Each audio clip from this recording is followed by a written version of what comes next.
So, I lived by myself for almost a decade. And then all of a sudden, I'm in a house with 5 other people and 2 dogs and a cat.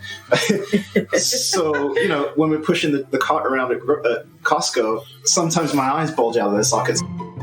Welcome to Normalizing Non-Monogamy, the podcast where we interview incredible people from across the entire spectrum of non-monogamy to hear their fascinating stories. We strive to bring guests on the show who have a healthy approach to non-monogamy. However, it's important to remember that everyone does it a little bit differently, and the views and opinions expressed by our guests do not necessarily reflect our own. Additionally, we produce this show for entertainment purposes only. Please be aware that we aren't doctors or therapists. Consult a medical professional for anything regarding your health that you might learn about on the show. Enjoy! Welcome to episode 143. We're Finn and Emma, and today we get to talk to our second ever poly quad on the show. Yeah, this one, again, is bringing in some former faces of the show. Jason, David, Christy, and Rebecca from Monday. Yeah, so if this is your first ever episode, or if you just haven't missed the previous guests, I guess, you can go back and listen to Jason in episode 46, Christy and David in episode 72, and Rebecca from Monday, episode 142. However, not necessarily required reading to follow along here. Listening, you mean? Yeah, that's, So it's still a great conversation, even if you're coming in blind, but you would get some more backstory. So, quick foreshadowing, they're all living together. They have been since the beginning of COVID. And it's a super fun, just discussion about how 4 adults actually turned into 6 adults, all living together, and how they make it work. They play, how they've gamified it, turned one of them into a furry, all sorts of things. It's a super positive experience, and you're going to love this story. Yeah. Before we jump into it, we just wanted to take a few quick minutes to talk about a couple of community things. For us, we know that right now, community is hard to come by, that we can't meet people in person, and we've been doing our damnedest to try to bring people together virtually and any number of different ways. But one of them that we've really been enjoying is the last few months, we've been doing virtual speed meet and greets. And the next one is September 19th. And you can find out all the information on how to join over at normalizingnonmonogamy.com. Click on the meet and greet tab. And just to be clear, these are open to everyone, not just our Patreon group. So if you want to join, please, it's $10. Come join. We'd love to have all of you there. And they're growing each month. Yeah, last month we had over 30 people, and they've been growing pretty steadily. So we're super excited to see who all joins. And there's some more information on what exactly these are if you go back and listen to basically every previous episode or go read about it on our website. Yeah. So.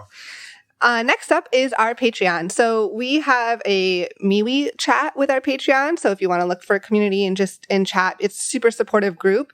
We also have a monthly Q&A that we do with our patrons. And the next one's going to be on September 30th at 9 p.m. Pacific and again at 9 p.m. Eastern and again at 9 p.m. Pacific. Double time. You can come to both. Yeah, you can. Get two parks for the price of one. And then we also have a women's group. The next call will be on September 16th at 5 p.m. Pacific, 8 p.m. Eastern. All of that information is on our website, normalizingnonmonogamy.com. Click on the Patreon button. Yes. And thank you to all of our existing patrons. We absolutely love the community that you've helped us build. And we're over 100. Woohoo! Over 100. So thank you seriously to everybody for making it a place that we enjoy being and something we look forward to every month. Yeah, and before we get into the interview, we just want to do a quick shout out to our sponsor, Alt Playground. They are an amazing, open-minded, and great place to meet other people. Yeah, it's an online dating site, which is what Emma was dancing around there. Yeah. She didn't want to tell you, it was foreshadowing. Right. Build the suspense.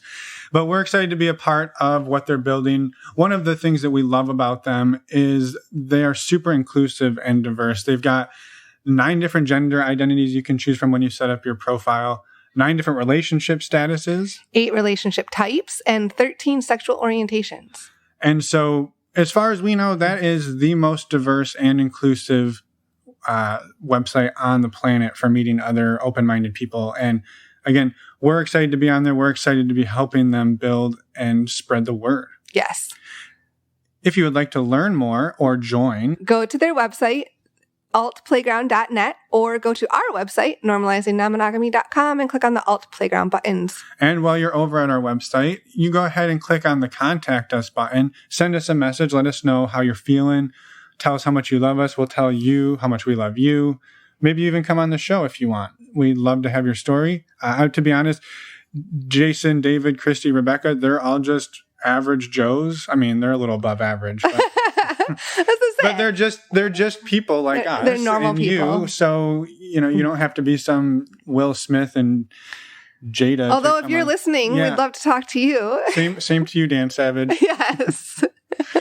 And so, with that, we will let you get along with your listening. We'll stop pecking at your ears and enjoy this wild and crazy ride. Let's jump in. Well, welcome, everybody. We've got our second quad interview ever. Yes. So we're super excited to have you all here. We've got Emma live and present here on my end, and then I'm nothing special. Arguably, well, that's I'm on every episode with you. That's what I mean. but live from Southern California, we got a whole quad of people living together. Do you mind all roundtable introductions? I'm Rebecca, and I'm from episode Monday. Yes. I'm Christy. I am Jason. And I'm David. Awesome. And we've got all previous guests. So like we said, Rebecca was just a couple of days ago. Jason was on episode 46 way back in the day. January 2019. Yep. With a former partner, Val. And then we've got Christy and David. They were on episode 72. So we've got a whole bunch of returners, but things have changed a little. Yeah. Dun, dun, dun. And that's all we have time for today. So end of episode. So, maybe take us, what is the dynamic? Let's start currently. What does the dynamic look like? And we'll peel back the layers. So we have David and Rebecca, and David and Christy and Jason. And Jason and Rebecca kind of mess around.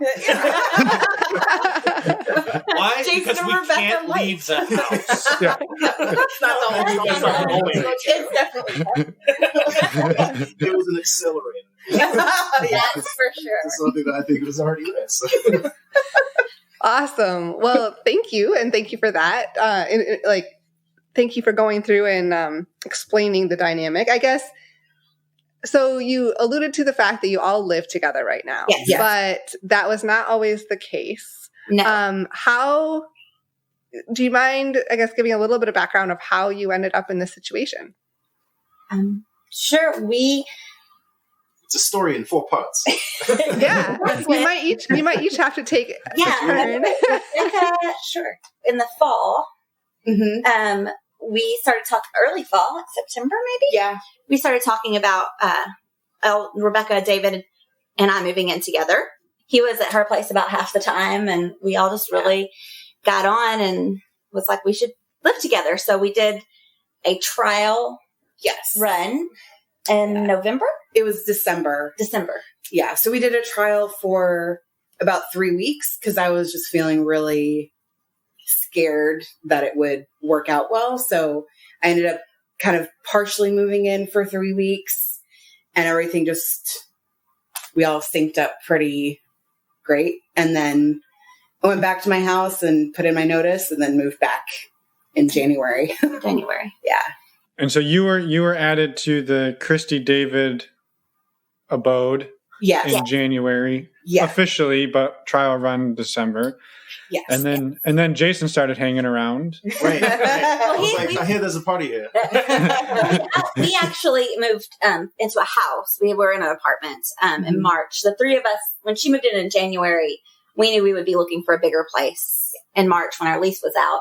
And Jason and I was asked. Christy asked me when they first started looking for a house, hey, do you want to go in on this? And I was delighted. And I was like, no.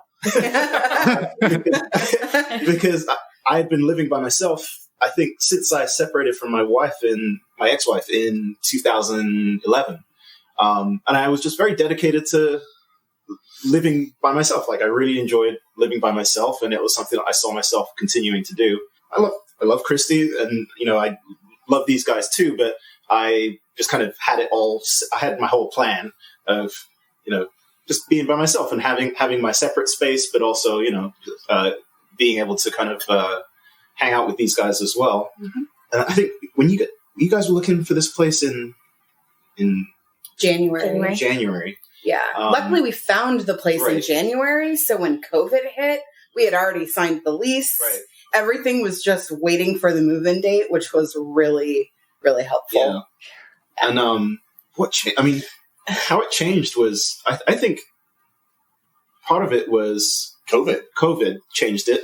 In that we had to split up into two pairs. I got sick. Yeah. So I got, we are pretty certain I had COVID. It was in the early days, so there wasn't a test. He's not baller enough to get a test. I wasn't sick enough. I wasn't sick enough to go into the hospital. I did the over the phone interview with the doctor, and the doctor said, "Yeah, stay home for 2 weeks.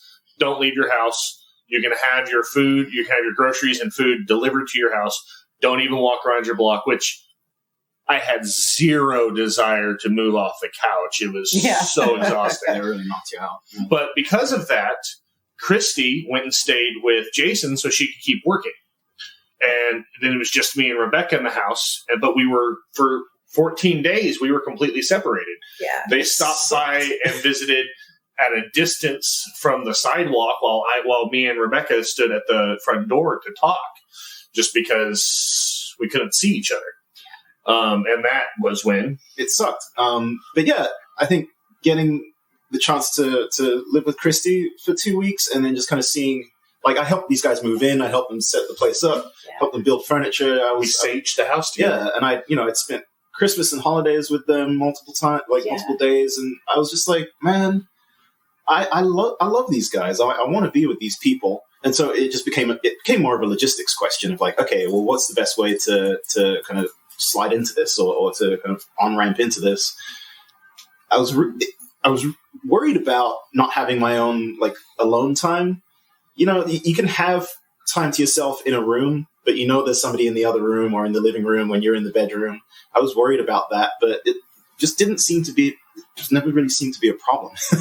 I think we'll probably get into the details of how we kind of manage day-to-day life around here, but that was really just how it started. And once I started dragging stuff from my condo is like 10 minutes from my house.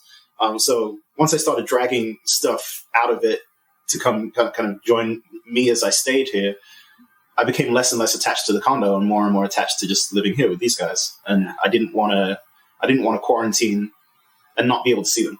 So that wasn't a viable way of dealing with it for me. So yeah, I took the jump, and I've never been happier. And we wanted him here too. Yeah. And I think too, when I moved back in with David and Christy in their condo, we have family dinner a lot.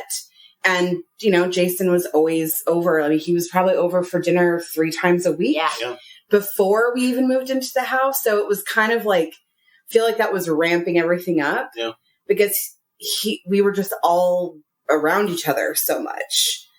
So I think you couldn't leave it. It's breaking bread with people, right? Like you get to know people over a meal so much better than you do from like dating profile or just hanging out at a bar. It's like when you sit down at a dinner table multiple times and you get past the first couple times when you're just doing small talk, you get to really know people over food. Mm-hmm. Yeah, no, for sure. And I think maybe one logistics question would be, you bowed out. You said, no, I don't want to live with you guys. So presumably they bought a house, not factoring in the fourth... rented a house, not factoring in. Not factoring in the fourth human that would be living there. Yeah. And now we have 6. Yep. We leveled up a couple times. So we had bought or rented. Now I'm saying it. We had rented a 3-bedroom that had a kind of a bonus room, the sunroom. Mm-hmm. And then with each of us having our own room. That was the intention, that each adult, me, Rebecca, and Christy, would each have our own separate space. Right. For our own dates, for privacy, for just all of the things. And then when Jace moved in, now I just float between David and Jason's room. It's our room. It's our room. I say that just to separate. Most of my room is really mine and Jason's room. Is our room, but because that was how it was decorated and put together before Jason came in, right? Yeah. But we've added to. I feel like we've added to well. Yeah. So our room, and then I bounce. We do every other night. So every other night I go to David's room. Rebecca. And when the place we found was great for the three of us. It's still great, but her room and bathroom are kind of on the other end of the house. So it's wonderful if that was too quiet. It's just nice for privacy and just for separation, especially with 6 people.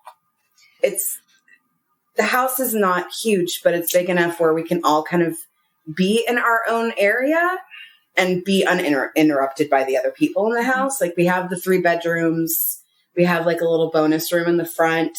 We have a lovely patio in the backyard. So like everybody can kind of be somewhere. The bonus room became the teenager's room. In May, we found out that David's 14-year-old was coming to live with us, which is wonderful and it's being great. But that happened toward the end of June. Yeah. Yes. So the bonus room got converted to her room. And then pre-COVID, my sister was planning to move to California and had already given notice of resignation at her current job and had already given notice at her apartment and then was coming to California. So what was going to be crashing on our couch for a couple months is just extended. But we decided she's staying with us. We're going to move to a bigger place from here. And so she has her own dedicated space as well. Yeah. And she's going to stay because she loves the communal living. So in grand total, we have 6 people living in the house. 4 of them interconnected with sex and romance. One being a 14-year-old girl, and the other one being one of my best friends, Brandy, who we talked about in our first meeting and our first interview, is the one living with us, the one that set us up. Yeah, David's best friend that set us up. So. Yeah, wow. That's amazing. Quick timeline recap. So January, we found the place, right? Yes. March, the 3 of you guys moved in. Yeah. April, you got sick. April, I got sick. The beginning of April. Mm-hmm. Mid-April, you got unsick. And Dave recovered. And then shortly after that, you and I removed back in to finish off April. And then May... May was just May. May was just May. May was just May. And then June. Brandy got here in June. Yeah. And then July was, or mid-June, was essentially Joe. Yeah. June was Brandy and JoJo joining us. But ever since then, everything's been stable. Right, yeah.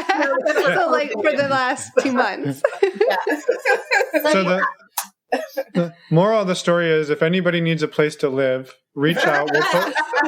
We'll put them in touch with you guys, and you'll take them in. We're all full up right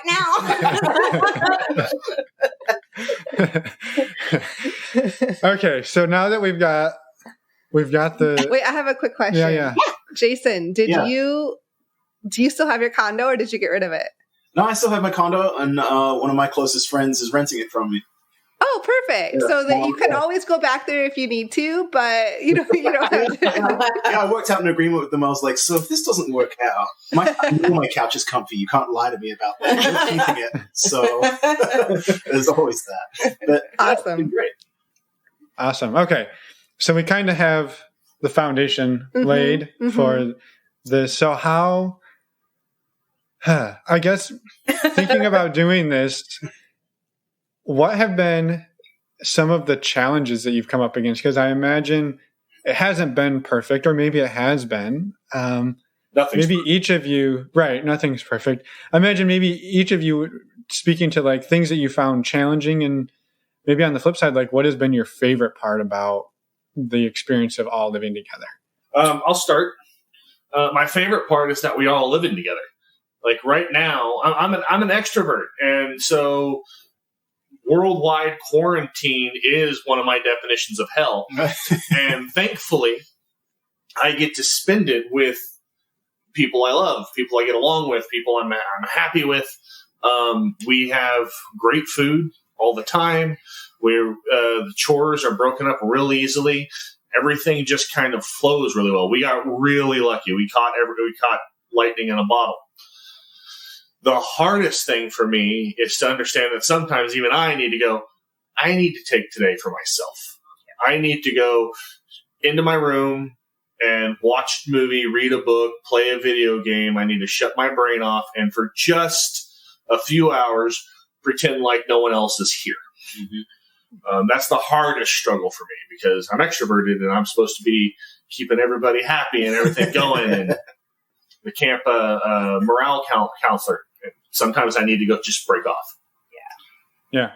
I'll go. I think the biggest challenge for me has been logistical, but I'm learning as I go.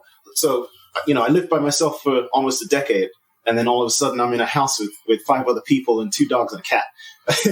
So, when we're pushing the cart around at Costco, sometimes my eyes bulge out of their sockets because I'm like, God, how much bacon do we need? How much bread? How many loaves of bread do we need? Because I had my system down. I was pretty just lean with my just my monthly spending or my weekly spending on groceries and supplies and stuff because I was the only person using these things. So I had a pretty good read on what I was going through quickly and what was lasting me a long time. So really just kind of having to adjust the mental scales of grocery is, this amount every week, every couple of weeks, and we need to load up a big cart full of stuff. So, I think part of that is also just, I'm originally from England and I'm still not used to seeing floor to ceiling, aisles of stuff, the entire, the cereal canyon and the mayonnaise wall. I'm not used to these things still. So it's kind of weird to shop that way, but it's also pretty fun. So that was the challenge for me, I think. And COVID adds another level because you're stocking up for even more than you normally would. Yeah, because we only grocery shop every 2 weeks. Yeah, for 6 people. Right. Yeah. And I think that's got to be like a $2,000 bill. And you don't have to disclose the number, but it has got to be significant. No, surprisingly not. It's really... Financially, I'd say it's worked out enough. I think I spend less money now than when I lived alone. Yeah. Sure. Because you're sharing stuff. Yeah. Financially. Yes. Oh, yeah. Everything is cheaper when you pull resources. Yeah. And I think the fun part, well, I mean, there are many fun parts. I see myself as having gained immensely from having made this pretty drastic lifestyle change. But one of the most fun things for me is watching this group of people become a system together to tackle problems. And I feel like when I face a problem or when I see a problem, it's not just me facing it. I have 5 other super smart brains. The 2 dogs and the cat don't really contribute much, but I have 5 other super smart brains to help me problem solve with stuff. And this can be emotional. It can be logistic. It can be professional.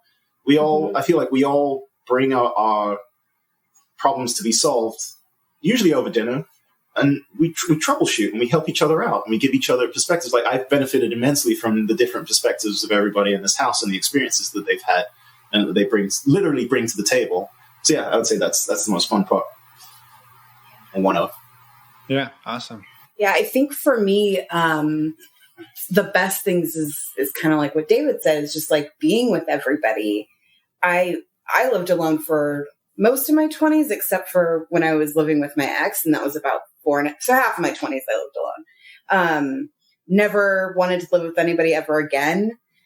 And so to come from that and kind of shift into living with 5 people, it was really scary at first, but it's actually so much easier than I could have imagined. And it's also that we all want it to work out.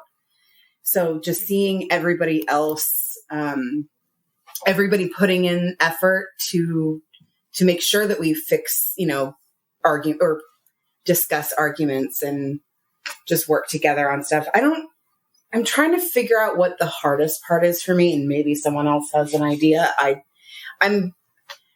You've been real good about asking for time when you need it. Yeah.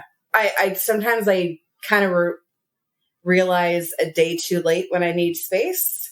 So I kind of have like a real explosive day. And then I'm like, oh, I need to just not be around people for a couple hours and not hear anything. That, I guess, is probably the biggest struggle I've had. But for the most part, it's just wonderful.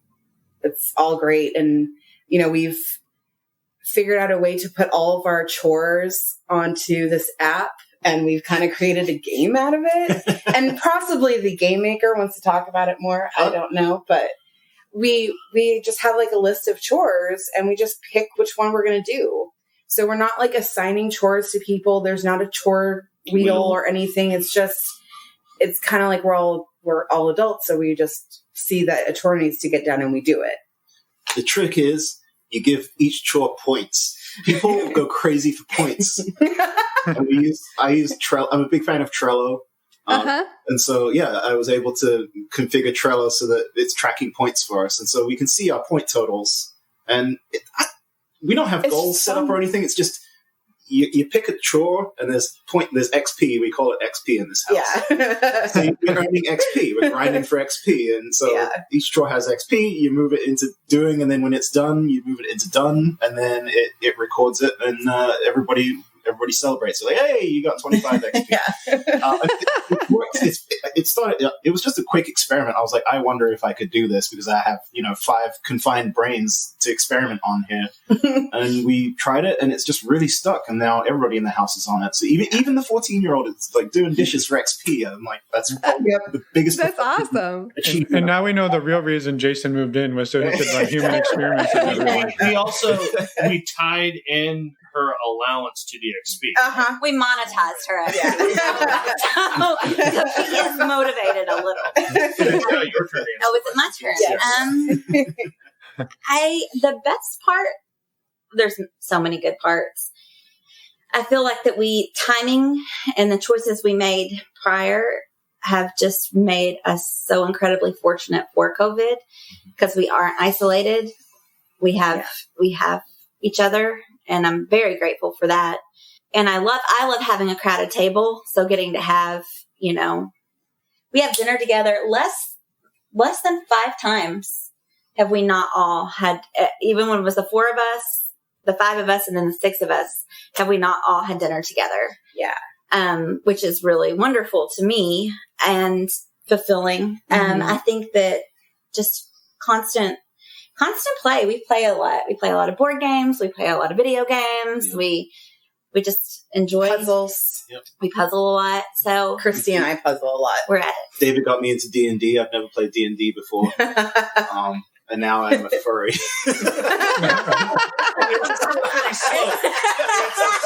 slope. Slippery cliff face. I fell right down into that. So that's fun. I think, challenging for me. It's been challenging, not bad challenging, but something that David and I started years ago is prioritizing date nights with each other before we were even open. And then I think that's something I've tried to carry. We always did it. And that's been challenging to carve out. It's been just had to be creative to carve out time that is focused time with just 2 people separate from the crowd. For all your listeners, artsandculture.google.com. They have like 20,000 museum tours online, and they have like Google Street View, so it's like VR. You can go around and like take tours and stuff. That's been really helpful. Oh, that's awesome! So you can go on a virtual tour for your date night. Yeah, so we grab a blanket and go out in the yard and get a bottle of wine and go tour the Van Gogh Museum and. Or we go and we'll get on YouTube and look up which one of our favorite artists has a full concert on YouTube. And so we'll go sit out and watch a concert outside out back. Yeah. So just ways to that's been challenging, but it's kind of just forced creativity and so that's good. Yeah.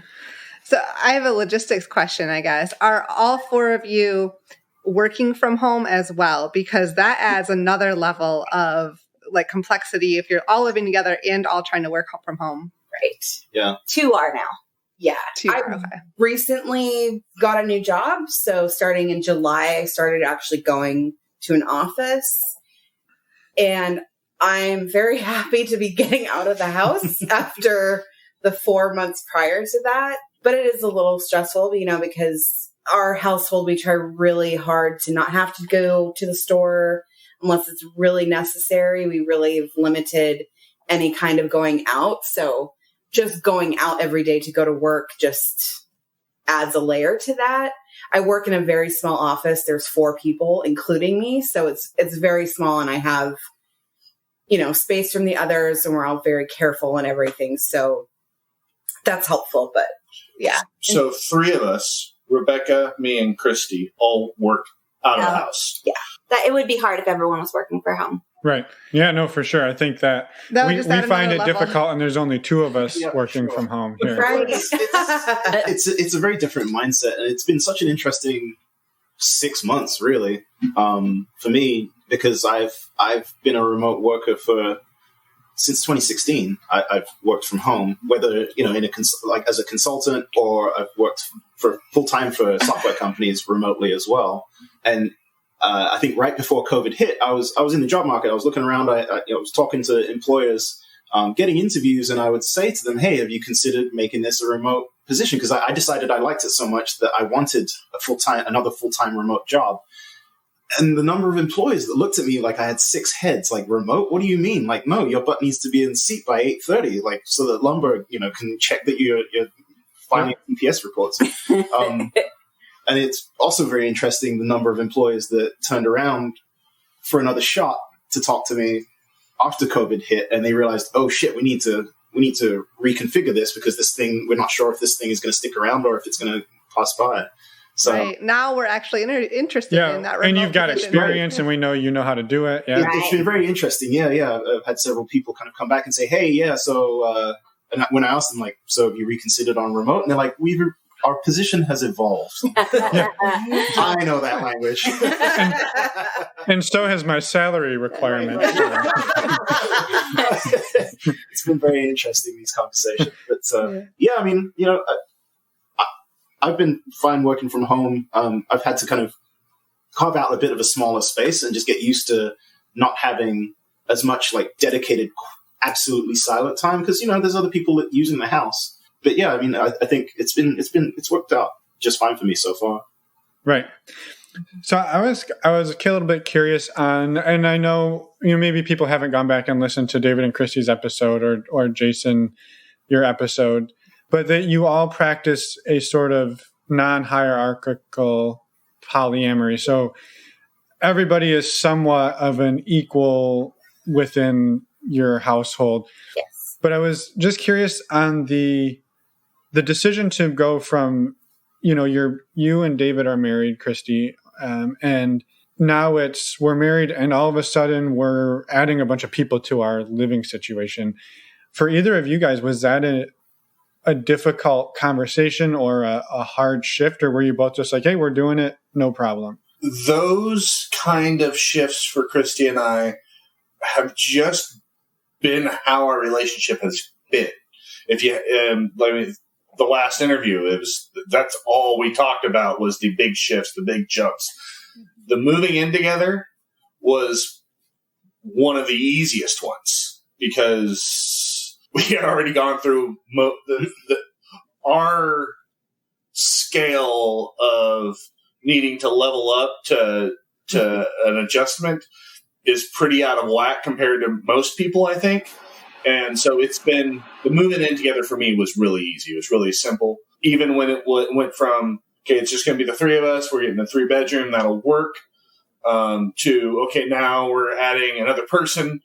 Even that shift was simple. Yeah. I feel like it was a good litmus test to the work we'd already done, because we felt pretty strongly we were practicing non-hierarchical poly. It was very important to us. We really tried to walk our talk. And I think, to me, it felt like a good litmus test that we had been putting in that work. Because I think if we hadn't have been, when we all started living together, it would have been real evident real quick. But it didn't feel any different, really, except now we just got to be together all the time. Yeah. That was, for me, I was probably You were getting your dream come true. I was getting my dream come true because I am actually really introverted, except for my very close circle of people.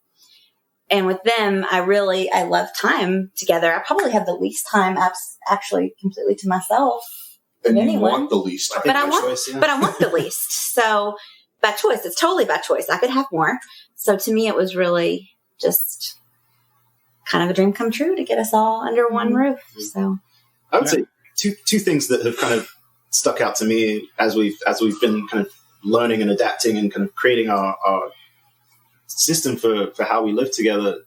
Two things have struck me. One is something that I think all of us, a value that all four of us have shared from the get-go, is that people should have a voice in the decisions that affect them directly. Mm-hmm. And so I think that naturally kind of counters any kind of hierarchy. Like I said, Rebecca and I have been hooking up, but the decision to do that was Rebecca's and mine. Right. I didn't go to David and ask for permission. No. I didn't go to David and ask for she didn't go to permission. David. no. Just the two of us decided. Yeah.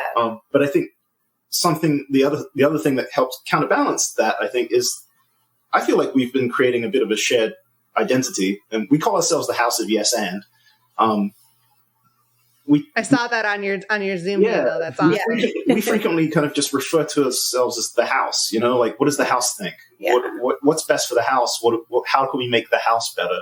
Meaning the people in it as well as our living environment. Yeah. And so I feel like those two things have helped not quash, but it just makes hierarchy unnecessary. I think we make decisions faster and better as a house together, right? And also recognizing that if you two want to do that, then that's your decision. As long as both of you want to do that, and you're free adults. Yeah. And from my perspective, I feel like David and Christy had been practicing non-hierarchical poly for so long that there wasn't really, it didn't feel like a change to me when I started living with them. Like, the way that I was treated was always the exact same. Like, there's never been a hierarchy issue that's come up that I can recall. Right.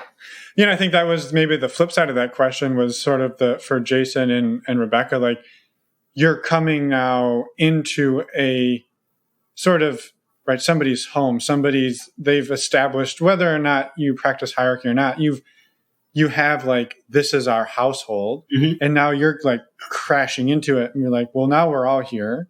And that could be a very intimidating thing. Like I feel like, and then this is me projecting, right? But it's like you go to somebody's house to visit them. Right. And you're like, well, I don't want to look in your cupboards. I don't want to touch anything. And all of a sudden now you're moving into those people's house. And so the shift from feeling like a guest to like, this is also my house. Right. Would be difficult. It's the little things, right? Like when I moved my stuff in, like my furniture that I wanted to take out of my condo, when I moved that in, when I brought my books over, my DVDs, brought my Xbox, David's got an Xbox too.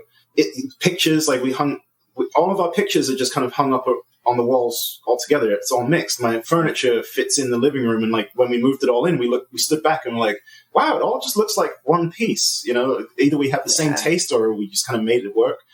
David and I feel like we're attached to the hip because we mixed Xbox game collections. Like that was I joke. They have their own relationship. They have their own bromance. But that was a huge moment for me. I was like, I've never mingled my Xbox collection with It's amazing. We're like, no, but you got to try this one. Right. We became like, curation services of like, oh, you got to try this game. Oh, come play this co-op game with me. So it's all of those little things, I think, are just kind of like, they start as leaps of trust, but they made me feel like this is my home now, Well, like, we had talked a lot before we moved into the house. Like, when we got the keys, we came to the house and it was empty and we saged it. And Jason was there. Like, we included him in all of the things anyways. And from the time we moved in to the time that David and I got sick to the time that Christy and Jason moved back in, there was not the house hadn't really been lived in yet. So like we were kind of starting with the blank canvas. So it was all four of our stuff that really came together at the same time. I think you could probably answer his question best when you think about when you moved into the condo. Yes. Yes, because you didn't have your stuff yet. Yes. Not my condo. This is a different condo. Previous resident. Christy and David's condo. Yeah. For me, so the trial run was great for this because I found that the more that I touched in the house, the more it felt like my house. So, for example, there was one day I decided to go through all the cupboards and like reorganize and purge, and like just doing that little thing just made me feel more connected.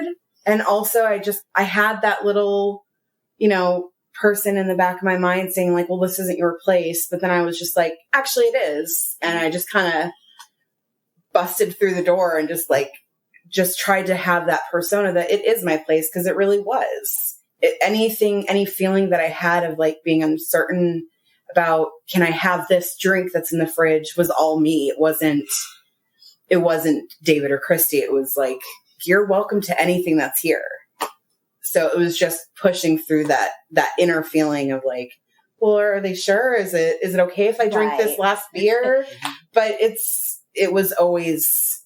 And from the, No, go ahead. And from the outside, I got to watch you both go through that from the outside, because I try to be very vocal and that this is your home. Mm-hmm. This is your home too. You need to bring your stuff. You need to nest and make it yours. Mm-hmm. It's ours. It's not, this isn't. So, but watching you guys both like at first be like, yeah, we both kind of did that. Yeah, and I'm like, you were very not British about bringing your I was stuff very over. British about it. I was like, are you gonna like bring stuff? I gave it the required few weeks of just tiptoeing around everybody else before I brought it in. But yeah, for me, it comes back to that group, that shared identity of we are a house together. This might actually be a holdover of just my school. Like when I went to school in England, primary, middle, and high school, and then I came to the States for college. At certain points in my UK school career, I was a part of a house. Like just like Harry Potter has Gryffindor and Slytherin, it's true. The English actually do this. So I was part of a house, and we used to compete in school sports tournaments. The houses would compete against each other. And I would be cheering on my housemates, or, if I had a talent in a specific thing, I would be competing on behalf of my house or representing my house in that event while my housemates were cheering me on. And so I don't know if that kind of laid the groundwork for it, but this is kind of how it feels for me, is like when someone brings snacks, they bring snacks for the house. It's not like, these are my snacks, don't touch them. Like, I don't think there's really very many things at all. Bueno bars. That aren't Bueno bars, we get fiercely territorial. I was going to say, does anybody have anything labeled in the fridge? Yeah.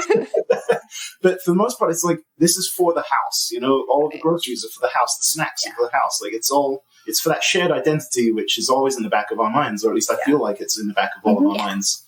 And so we haven't encountered any of those kinds of, this is mine, this is yours, this is your area, this is my area type of thing. It's all for us. Mm-hmm. Yeah, which is super interesting, I think, for anybody who's lived with roommates, or, Emma and I both lived in groups of 4 or 5 people living in a house together in college. And I mean, there was always fights about like, who drank my milk, who ate my eggs, my name was on this, my name was on that. And everything was a little bit territorial. And it sounds like it's just like once it's in the house, it's in the house. It's a tribe.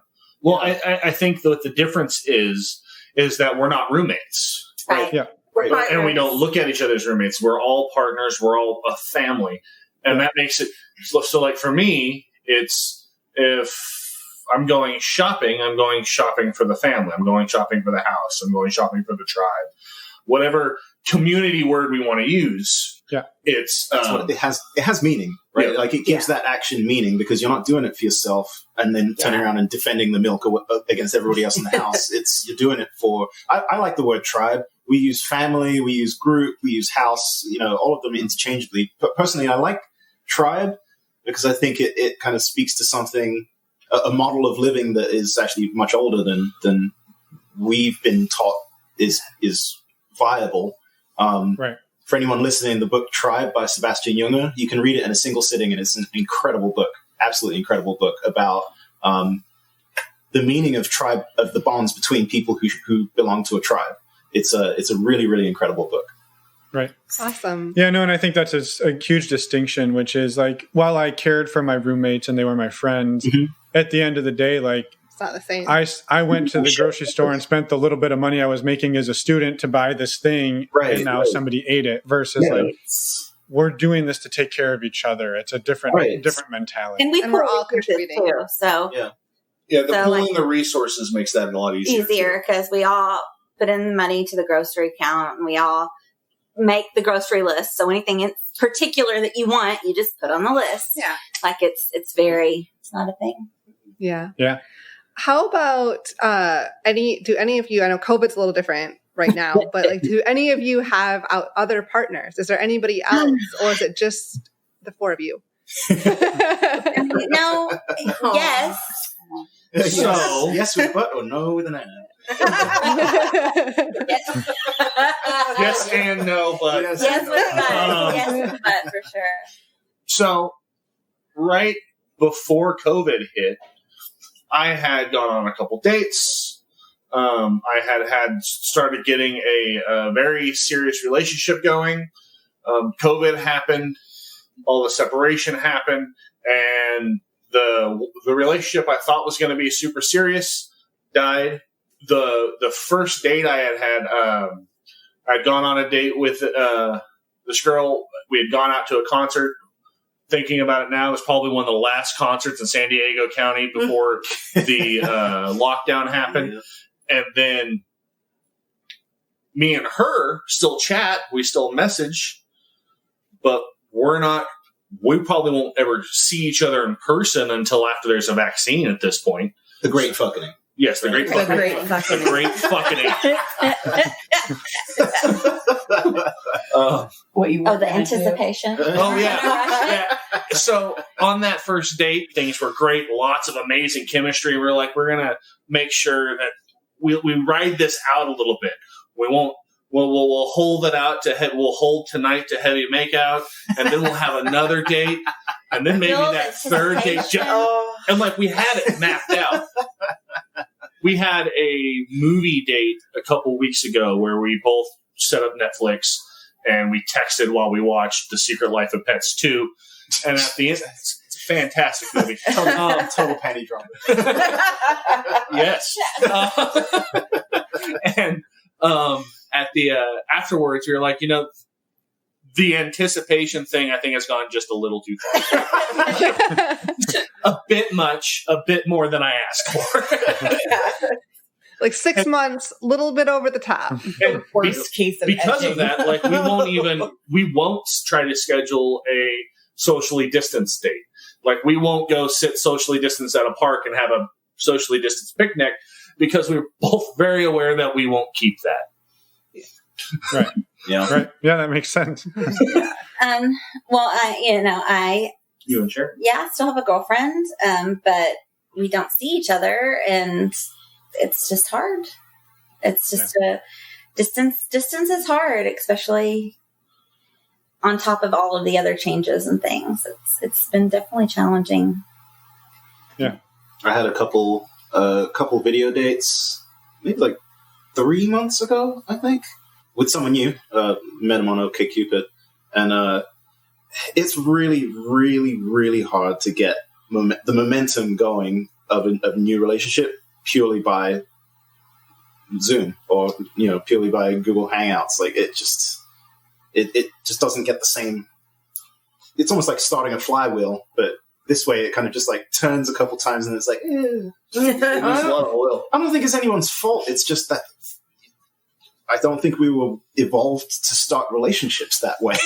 Right. So it's a poor substitute by far. And I think another one of the stumbling blocks there, which is why I couldn't imagine being single right now. I couldn't imagine being single and living by myself right now.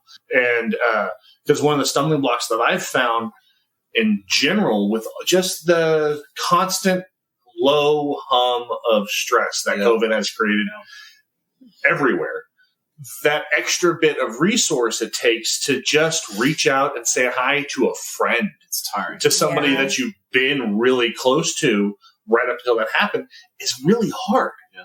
It's hard to keep that going right now. And I think one of the blessing and curse of our living situation is if I don't need to.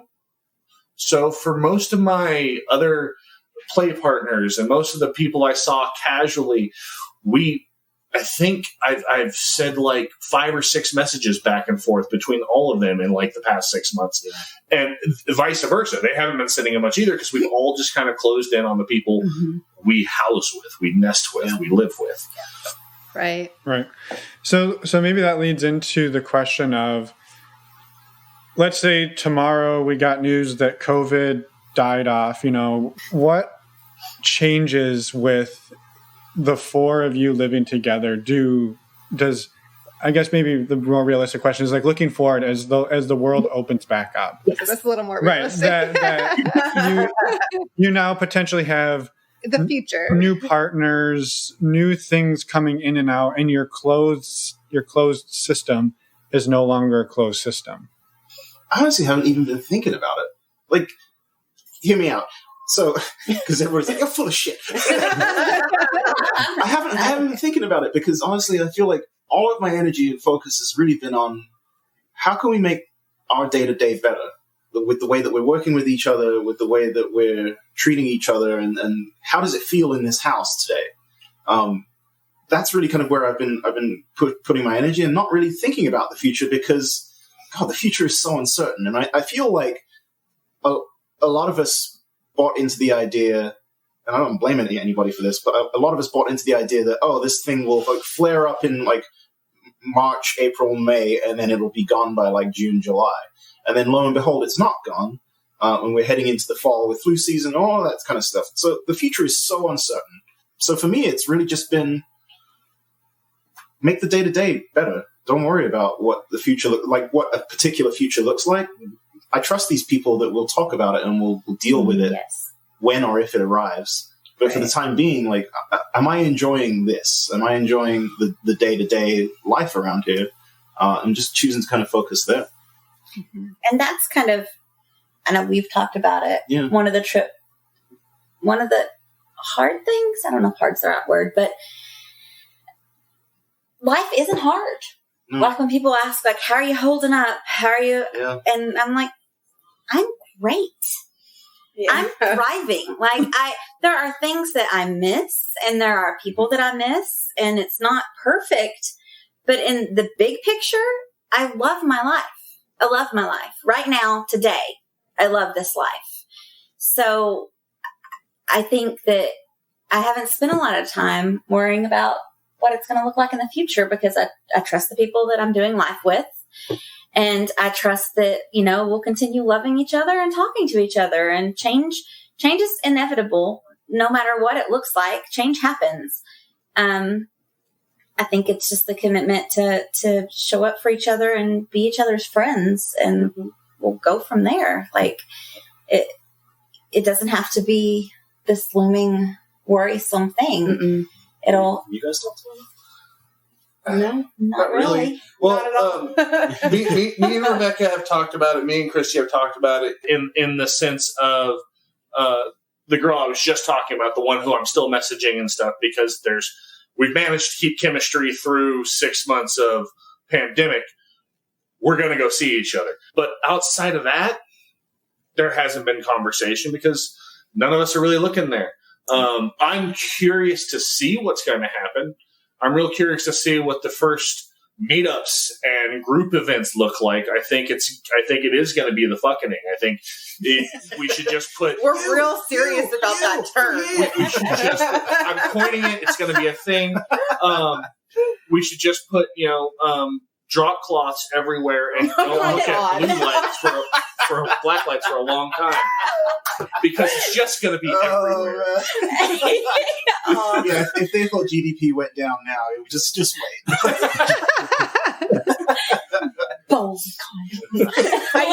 I think the logistical problem we would face is that one, there's not a bedroom for the four of us, like all four of us individually.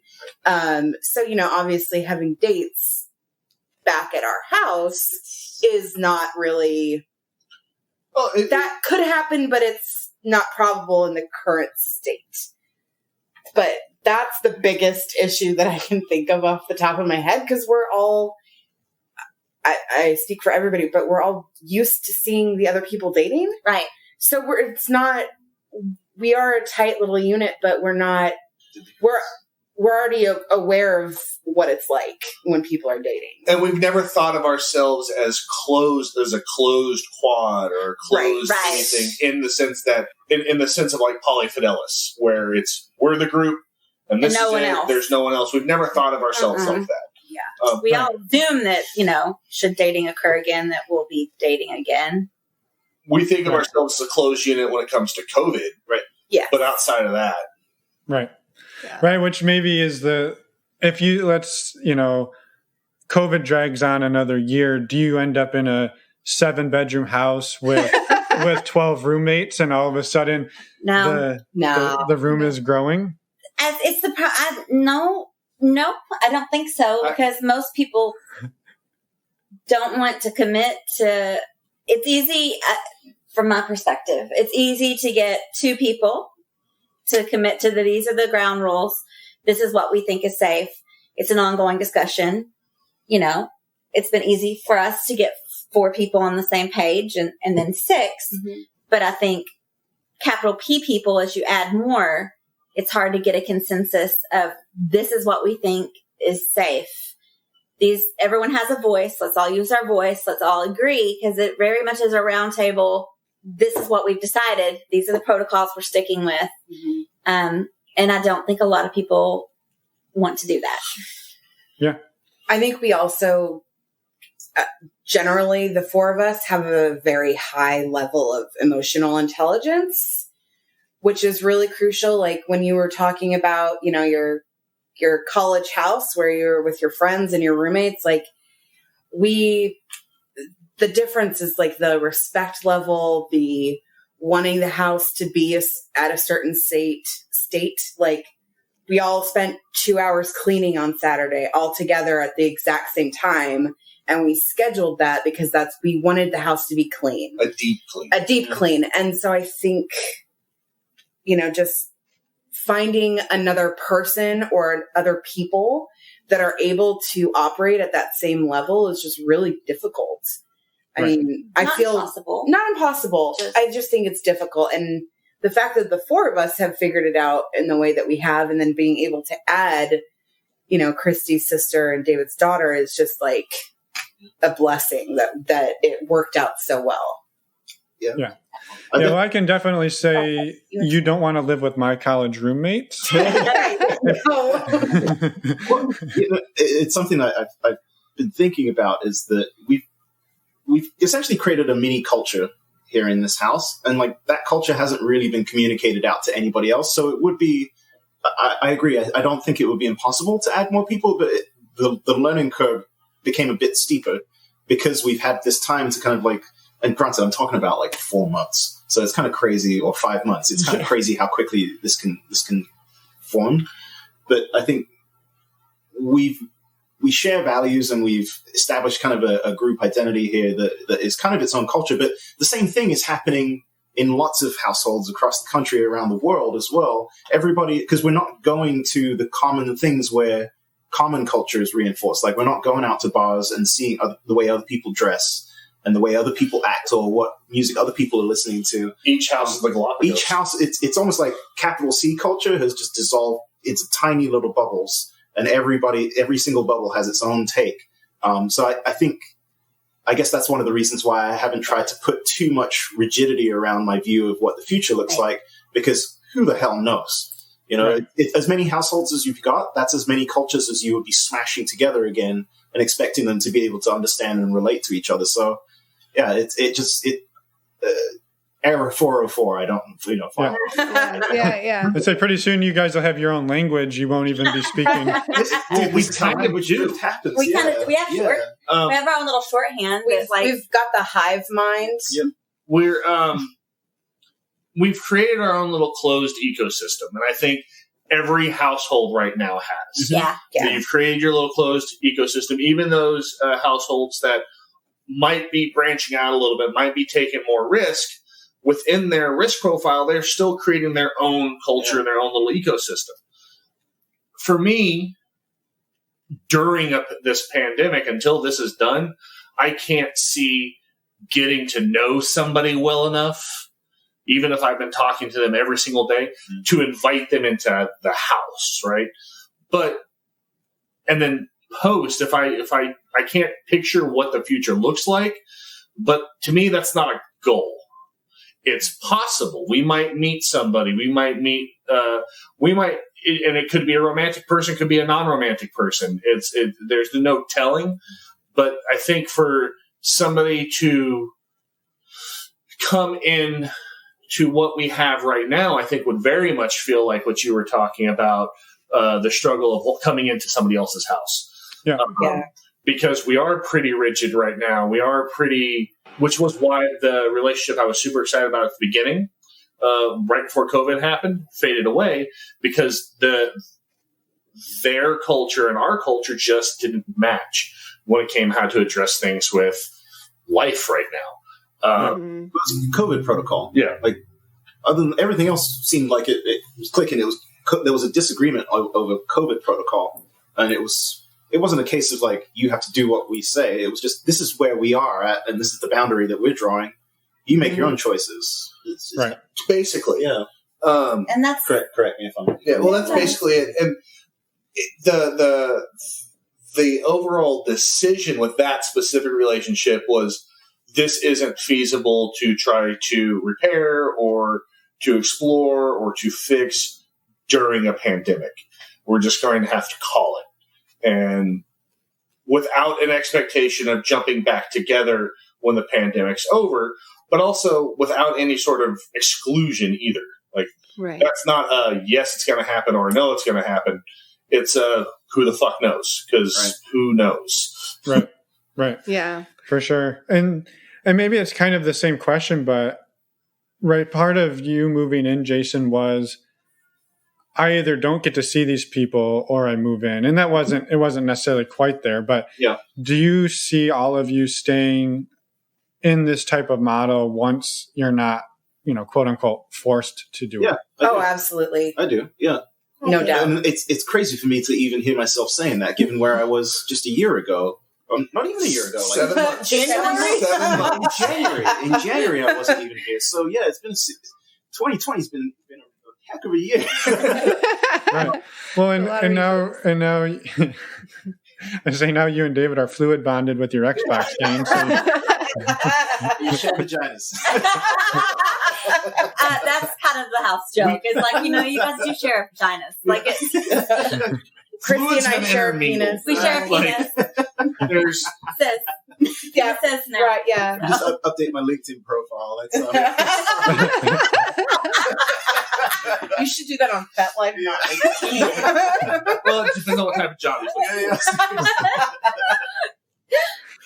I have one more question. Well, maybe you might have. Go ahead, David. What were you going to say? This is what you see, the laughter, the banter, is how we stay sane. It's what we've been doing for the past 6 months. Games, super help. Just like I was saying, you get to know people over a meal. You really get to know people over a strategy game. Whether you're playing against them or with them. Like, there's collaborative games out there too. Just when you play games with people, you really get to know them from a different perspective. Sorry, the board game pandemic takes on a whole nother meaning right now. Yes. Yeah. You had another question? So have you, what has been the reaction of other people in your lives? So like maybe other families, friends, has there been much of a reaction, or has it been, you guys are just doing this and that's cool? I'm just curious. Well, for my parents, they've met these guys. We did a few Zoom calls, and they'd met my previous partners as well when I was kind of the middle of a V. So they knew I was poly before, and they've met my partners before. It was still a little bit different, being like, hey, here's the gang. And and then, oh, hey, we're adding people. oh, we're adding another person. Like, my parents are like, oh my God, what is happening? Like, how close are they to Waco? We will never be Waco because we'll always pay our taxes and never have illegal guns. There are no illegal firearms in this household. There's no firearms in this household. That's always the joke.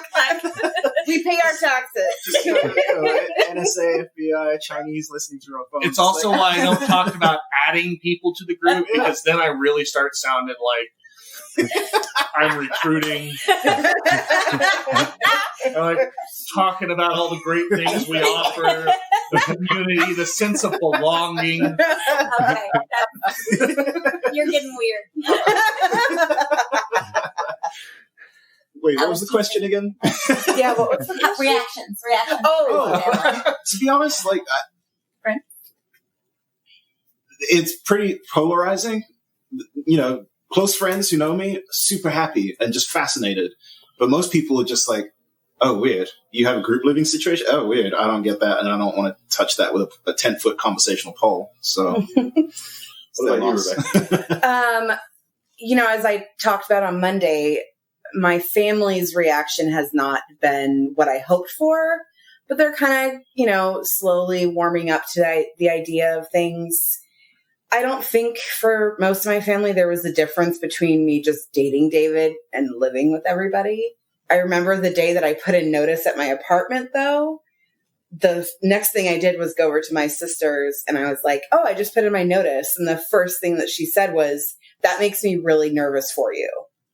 So it wasn't like, congratulations, you're going to live with your boyfriend and Christy and have like a family together. And it was just straight to the concern. But you know, in January, I was already aware of how she felt about things. So it didn't really affect me at all in that kind of way. It was just frustrating that. Yeah. It's different, so people don't get it. Yeah. Right. Yeah, for sure. It's different, but it's not new.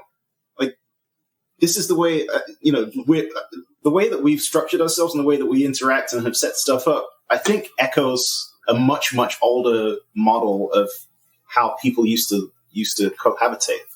And when I say older, I mean, like, we're talking pre-agriculture, like way, way back. You know, ever since agriculture, it's always been, you know, property and ownership, and only the genetically related siblings or people would live under a household. But prior to that, it was tribes, and tribes weren't always genetically related to each other. And, you know, we could go off in a whole direction about, you know, matriarchy versus patriarchy and dominator versus partnership models. Like, you know, there's a lot of history there, but I found it so interesting to just find the way that this has naturally come together, and how, not to downplay the amount of work, but it's felt easy for me. Me too. And it feels natural, and it feels stable to me, and I feel safe. And I think that those are things that everybody could use right now. Not to advocate for it as the ideal model, but I think this is where I found those things for myself. I think it's hard because people automatically, not even consciously at all, but they project their fears or their insecurities or what they would be afraid of in this situation onto you. And so definitely. You automatically get the, but don't, aren't you? But what about, and it's like, yeah, no, this is, you know, these are my friends. These are my teammates. No, I don't feel jealous of Rebecca. We're teammates. We work with each other and for each other. Right. So it's hard when you talk to people and if they've not done all of that work and that journey for themselves, there's very few people who immediately are just like, oh, that makes total sense. I can see how that would be awesome. Right. Because they don't know, like, they don't see all that's went in to get to the point where it's awesome. Yeah.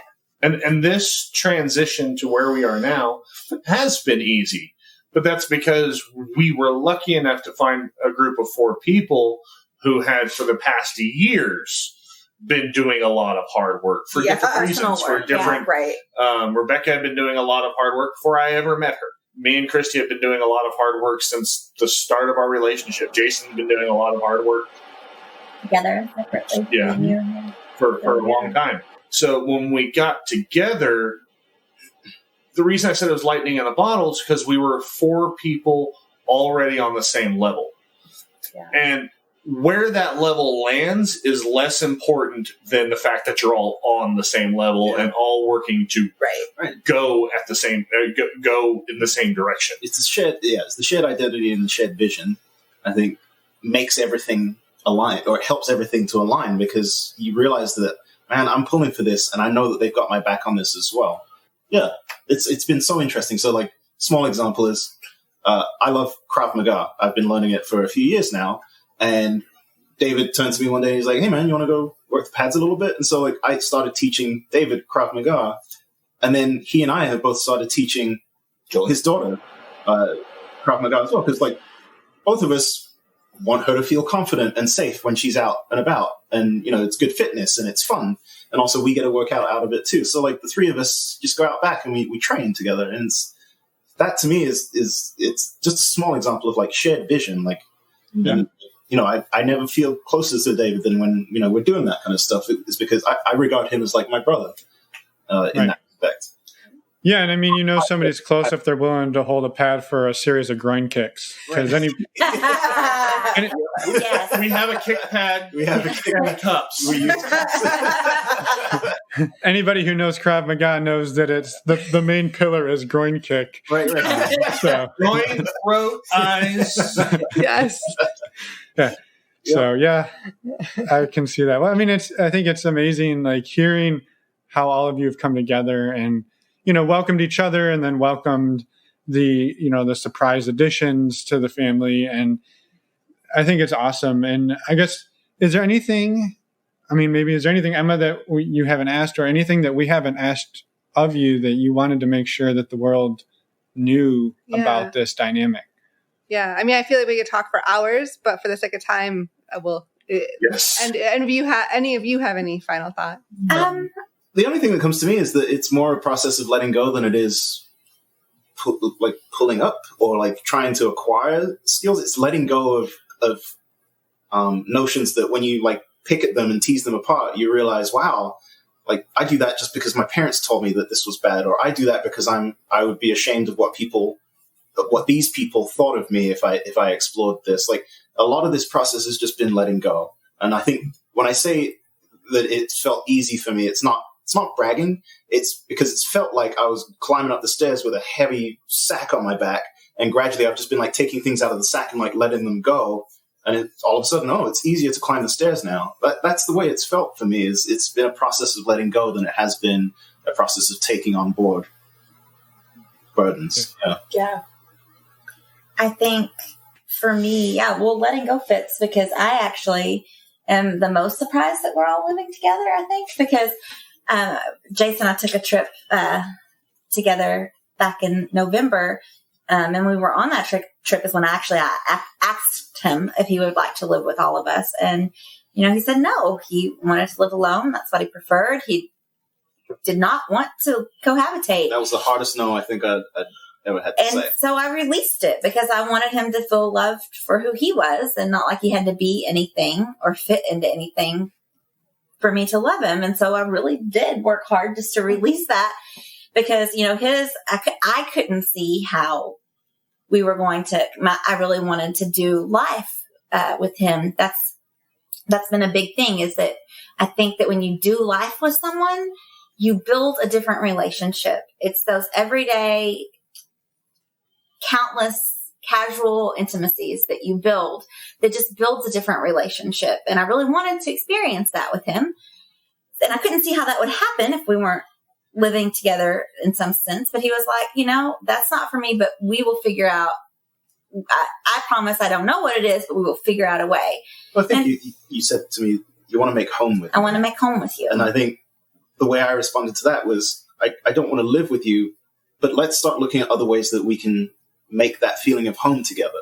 Because I believed in the same thing. It was that shared vision of, I don't know what exactly home is, but let's start exploring it and trying things that can engender that feeling of casual intimacy. And so it just kind of went from there. Mm-hmm. So the fact that, you know, we all ended up together is I think something I desired so strongly. And I really love communal living. And I really feel the more hands, less work, and just, I like this kind of living. Mm-hmm.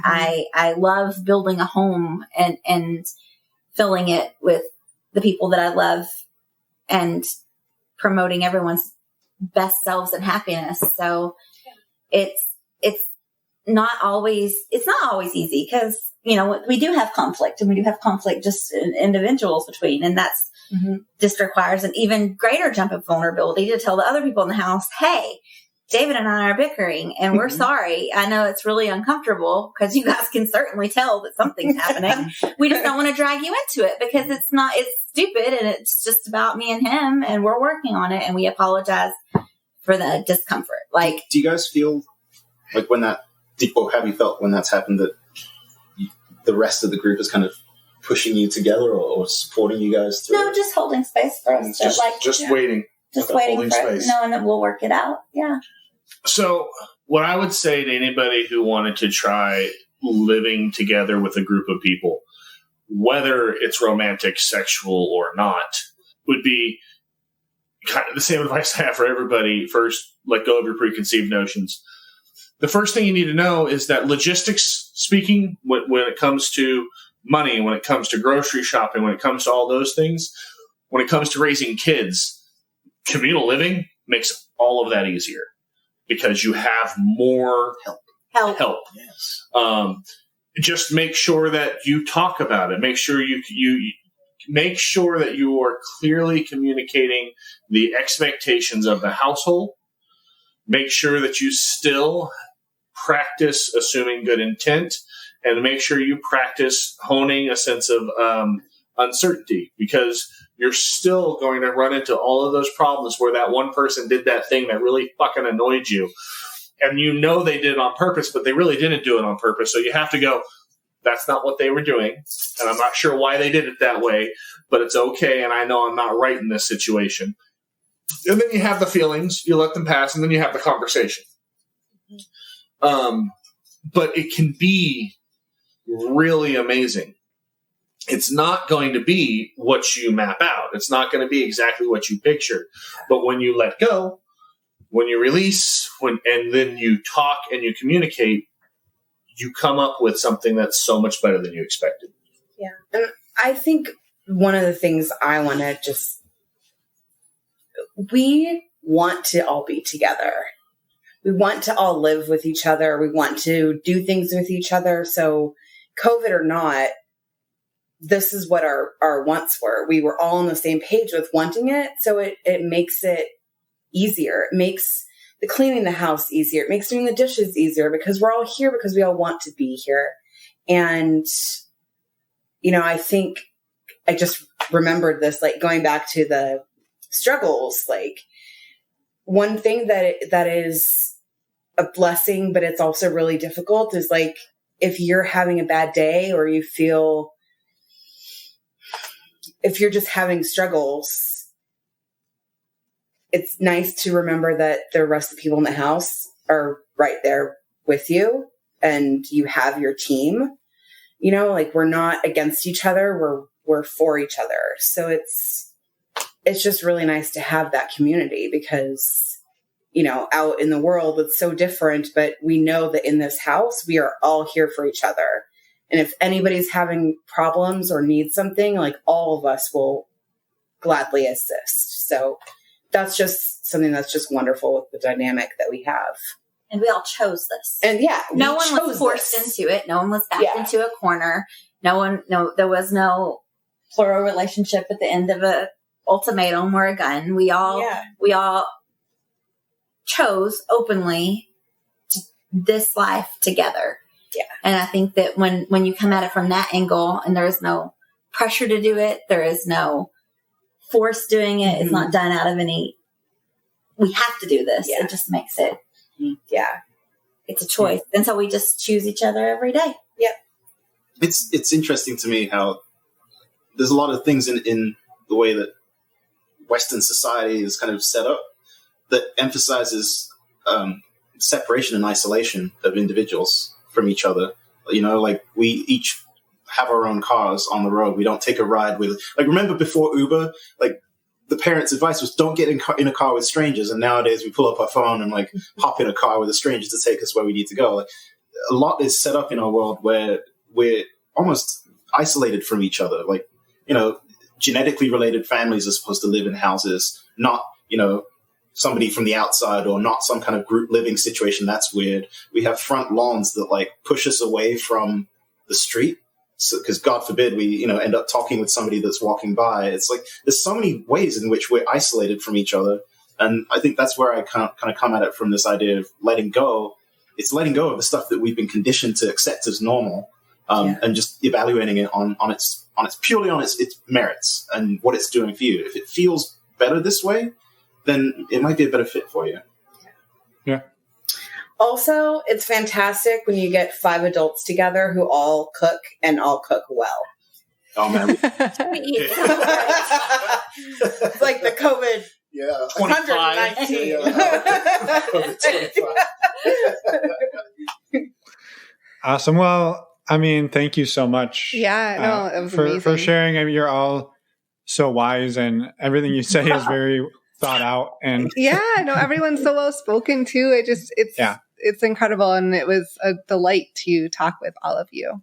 yeah, same. you. Thank you guys for Yeah. setting up this platform. Yeah, we love because chatting with you. It's Yeah. important to get these pictures out there. I think so. You know, what are other people doing? You know, not even is it right or wrong? Is it right or wrong for me? It's just what are the possibilities? And I think you guys have captured. You got the encyclopedia going. So This is Yeah. still the only podcast I have the attention span to listen all the way through. wow, well, You're at the podcast all the way through. Can't listen to a single other one. I've tried. Well, Yeah, that's impressive. Yeah, that's a pretty big compliment. Thank you. well, yeah, thank you. And I mean, again, thank you to all of you. And hopefully we can, you know, do a follow-up in a year, and, you know, we'll have people send in their predictions of how big the house will be, how many members will be in it, and we'll do like a pool. So, And hopefully we can do it around a big pitcher of sangria. yes, please. Yes, sounds that fantastic. sounds amazing. let's make that happen. So Yes. people wear your masks so we can make that happen. Yes, Right. please. And like we always say, you know, the show doesn't happen without all of you. Of course, now you've cumulatively had 4 episodes between all of you, so that's pretty awesome. Yeah. Nice. Yay. It's a Wow. quadrilogy. Well, have a wonderful evening, and we'll be in touch. Yes. Good. Good talk. Bye. Bye. Bye. And we're back. I think we're going to add a few people to our apartment. We have room for at least 5 more. Wow. We live in a really small space, so I don't know about that. But Yeah, but it would be cozy, and we all work from home. That would be tough, but it would be fun. yeah, It'd be super fun. All the games we could play. yeah. All the chores we could do. Thank you. Fun to be had. Thank you again, all of you, for joining us and for sharing your story and being such positive, uplifting, and having a great outlook on everything. It was refreshing in a time where I think some people are losing hope. Not me personally, but maybe me personally. We got to try to stay positive. Well, yes, thank you so much to all of you. And if you miss any of their other episodes, again, links to everything are going to be in the show notes. So go to our website, normalizingnonmonogamy.com, and click on the podcast button to see show notes. You can also click on the links for Alt Playground to help us tell them thank you for sponsoring the show. Go check them out. Yeah, super diverse, super inclusive, and super badass. So please help support us by supporting them. Yeah. And support yourself by meeting other awesome, supportive people. Even virtually for now. Even virtually. And next week we have an episode, believe it or not. That we didn't write down. We didn't write it down, but I remember what it is. Do you want to guess? No, I got to think about it for a second. Nikki? Yes. Nick. Nikki. Oh, wow. I was going to say one other person that's coming up in 2 weeks, but not that person. No spoilers. So yeah, next week we have an episode with Nikki. Again, fantastic episode. Bringing the demographic of guests, the age down. Yeah. She's in her early 20s and talks to us about her amazing story. Yeah. So we're super excited to share that with you. And we're super excited to see you at the meet and greet on September 19th. Be there or be sad, really. I was going to say be square. No, be sad. They'll be sad if they're not there. Okay. Thank you, everyone. We will see you in a week.